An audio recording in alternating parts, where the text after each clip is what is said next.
Meu amigo, minha amiga corintiana, segura o coração porque o que eu vou te contar agora mexe com o orgulho de todo torcedor fiel. Duas notícias bombásticas estão movimentando os bastidores do nosso Corinthians. Uma delas envolve um interesse gigante do Manchester City, time de ninguém menos que Pep Guardiola, em uma das maiores promessas do elenco atual. E a outra é sobre um ex-cria da base que pode fazer o timão colocar uma boa grana no bolso, mas que também revela uma decisão lá de trás que hoje deixa um gosto amargo na boca de quem ama o clube.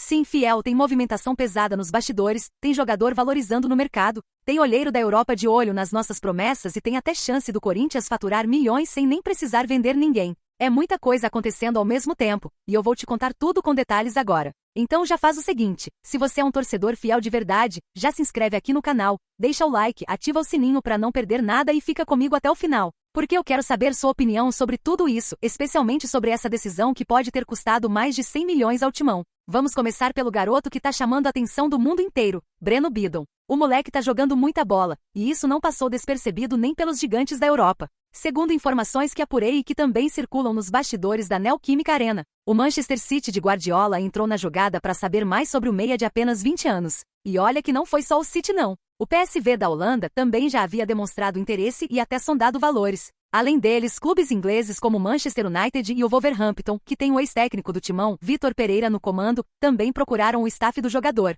Os caras querem saber tudo, condições de contrato, situação com o clube, valor de mercado e até o perfil pessoal do garoto, que vem sendo elogiado pela maturidade dentro e fora de campo. Mas o que realmente chama atenção é o fato de o City ter feito contato direto com o staff de Bidon. E isso, fiel, é o tipo de movimento que costuma anteceder proposta concreta. Guardiola é conhecido por olhar muito para jogadores jovens técnicos e com leitura de jogo, e Bidon se encaixa perfeitamente nesse perfil. Além da Inglaterra, o Napoli da Itália também entrou na lista de interessados. Ou seja, a joia do timão tá valorizada de verdade. O Corinthians sabe disso e nos bastidores entende que pode pintar proposta oficial até o meio de 2026, especialmente se o jogador seguir com o mesmo desempenho. Bidon vem sendo um dos destaques do meio-campo corintiano, se firmando entre os titulares e mostrando personalidade em jogos grandes. A cada partida, ele ganha mais confiança e mais mercado. E o clube, claro, vê com bons olhos essa valorização, desde que consiga segurar o jogador pelo menos até o fim da temporada. Enquanto o mercado se agita lá fora, o foco dentro de campo continua sendo o mesmo.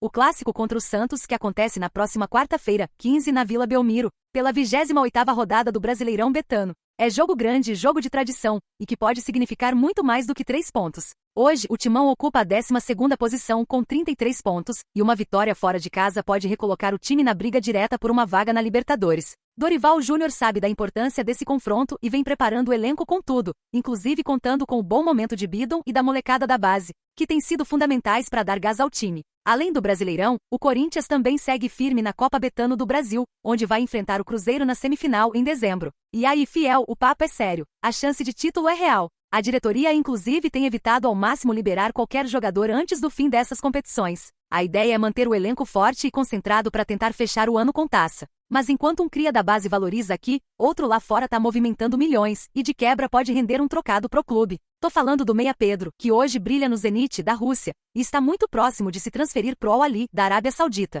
por uma proposta de 55 milhões de euros, o que dá mais de 350 milhões de reais. Agora segura essa, fiel, o Corinthians ainda tem direito a uma fatia dessa venda, graças ao mecanismo de solidariedade da FIFA, que recompensa os clubes formadores. Isso significa que se o negócio realmente sair, o Timão deve embolsar cerca de 2,5% do valor total, algo em torno de 11,5 milhões de reais. Boa notícia, né? Sim, mas com um baita porém. Lá em 2023, a diretoria do Corinthians vendeu os 30% dos direitos econômicos que ainda tinha do Pedro pro Zenit, uma operação discreta, sem muito alarde. E sabe o que isso significa hoje? Que se o clube tivesse mantido essa fatia, estaria prestes a faturar algo em torno de 115 milhões de reais. Isso mesmo, fiel, 10 vezes mais do que vai receber agora. É aquele tipo de decisão que, olhando para trás, deixa a gente com um sentimento de e se? E tem mais uma notícia que mexe com o orgulho de todo corintiano. Craque Neto voltou atrás e confirmou que o Corinthians é o legítimo campeão brasileiro de 2005. Recentemente, Neto havia gerado polêmica ao afirmar que o Internacional deveria ter sido campeão daquele ano, mas se retratou publicamente no programa Apito Final, reconhecendo o erro.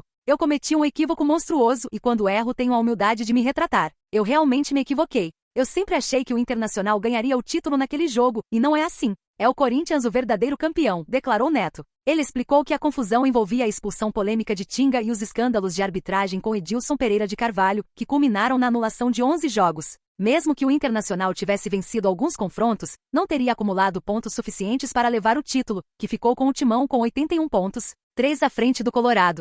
Mesmo se o Internacional tivesse vencido aquele jogo, não seria campeão. Eu acabei errando ao falar isso nos donos da bola. Na verdade, é o Corinthians o verdadeiro campeão, reforçou Neto. Ou seja, Fiel, é hora de se orgulhar do nosso passado glorioso e do presente promissor, com a base brilhando, o mercado europeu de olho e o Timão lutando por títulos. E aí, Fiel, você venderia o Bidon se chegasse uma proposta milionária agora? Ou seguraria o garoto para tentar conquistar títulos e valorizar ainda mais dentro de campo? Deixa aqui nos comentários a sua opinião, porque a voz do torcedor fiel é o que move esse canal, e é o que o Corinthians de verdade precisa ouvir. Aqui a gente não fala pra torcida, a gente fala com a torcida. Então comenta, participa e claro, se ainda não deixou o like, já deixa agora. E fica aí que ainda tem mais notícias quentinhas que estão pegando fogo.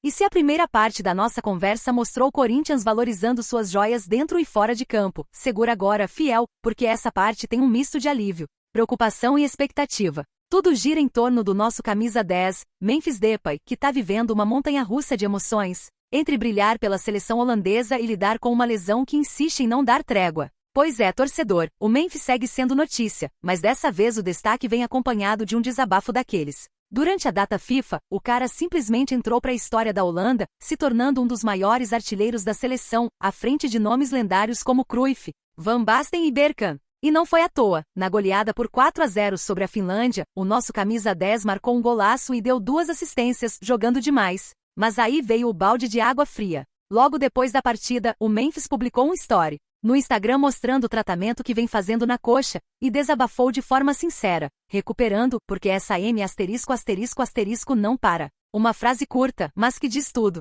O cara tá cansado, frustrado, e ao mesmo tempo determinado a voltar 100%.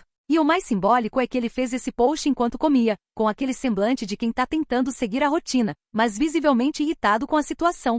A boa notícia é que a comissão técnica acredita que ele pode, sim, estar em campo no clássico de quarta-feira 15 contra o Santos na Vila Belmiro. O Dorival Júnior tem esperanças de contar com ele desde o início, mas tudo vai depender do último treino antes do jogo. Aliás, esse período de pausa na data FIFA serviu para algo muito importante. O Corinthians praticamente esvaziou o departamento médico. Garro, Charles, André Ramalho e Carrillo voltaram a treinar no campo, o que é uma baita notícia. Desses, o que ainda preocupa mais é o Carrillo, que deve precisar de um pouco mais de tempo, mas os outros 3 já estão na mira do Dorival para ficarem à disposição no clássico. E já que falamos em boas notícias, tem outro nome que merece destaque, Hugo Souza. O goleirão do Timão segue em alta e dessa vez ganhou até moral do lendário Tafarel, coordenador da preparação de goleiros da seleção brasileira. Durante a entrevista, o ex-goleiro tetracampeão falou sobre o trabalho do Hugo com Carlo Ancelotti e elogiou a postura do corintiano.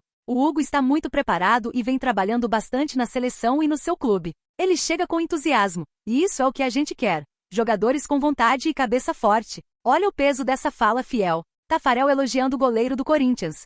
Isso não é pouca coisa não. Mas para esse jogo contra o Santos, o Hugo vai desfalcar o time, além de estar com a seleção, também está suspenso. Quem assume o gol é Felipe Longo, que vai fazer sua estreia como profissional, um momento marcante na carreira do garoto. E tem mais desfalques, Matheus Bidu também tá fora pelo mesmo motivo, suspensão. Com isso, o time provável do Dorival deve ter Felipe Longo no gol, Mateuzinho, Gustavo Henrique e João Pedro Tcheca, ou André Ramalho e Angeleri na defesa, Ranielli, Maicon, Breno Bidon e Garro ou Ryan no meio, e na frente Memphis Depay e Yuri Alberto. Mas tem um detalhe que deixa o torcedor em dúvida, Garro volta ou não volta? O argentino voltou a treinar depois de semanas parado por causa de uma lesão na panturrilha. Tá se esforçando, tá se cuidando, e o clube trata o retorno com muita cautela. Os próximos treinos vão definir tudo, se ele não sentir nada pode ir pro jogo. Mas a tendência é que se for relacionado comece no banco, porque o Breno Bidon vem voando e tá sendo o motor desse meio campo. Ou seja, Fiel, o Corinthians chega para esse clássico com expectativa de reforços, moral renovada e foco total. Dorival quer um time intenso, com pegada e principalmente com Memphis e Yuri afinados lá na frente para buscar um resultado que pode mudar o rumo do campeonato pro Timão. E se tem uma coisa que a gente aprende com esse elenco é que ninguém desiste fácil. Nem o Memphis, que mesmo irritado tá lutando para voltar com tudo. Nem o Garro, que batalha para retomar o espaço. E muito menos a Fiel, que nunca abandona. Então eu quero saber de você, torcedor. Você colocaria o Memphis de titular mesmo com esse incômodo físico? E o Garro arriscaria no clássico ou seguraria mais um pouco para não correr o risco? Comenta aqui embaixo, porque a sua opinião faz parte dessa conversa. E se ainda não deixou o like, já deixa agora, se inscreve no canal e ativa o sininho, porque aqui a gente vive o Corinthians todos os dias com emoção, com verdade e com aquele amor que só fiel entende. Aqui é Corinthians, irmão. Sempre foi.